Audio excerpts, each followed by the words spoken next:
అవమ్మా ఏం కూర ఇది? చింత చిగురు. ఇది ఎక్కడి నుంచి తీసుకొస్తారమ్మా మీరు? అలపాడు, ఇక్కడ ఆంధ్ర ప్యారిస్ పక్కన. ఓకే, ఇప్పుడు మీరు ఎట్లా అమ్ముతారు? రేట్ ఎంత ఇది? 20కి 30కి 50 పెంచుకుంటారు. ఎవరికి ఎంత కావాలో అంత మీరు ఇస్తారు. 25 అయినా కానీ 35 అయినా కానీ 50 అయినా కానీ ఇస్తారు.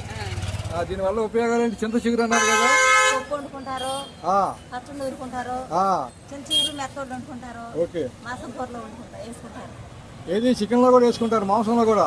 మాసం కూరలో కూడా వేసుకుంటారు. ఓ, మరి ఇది ఆరోగ్యపరంగా మంచిదేనా?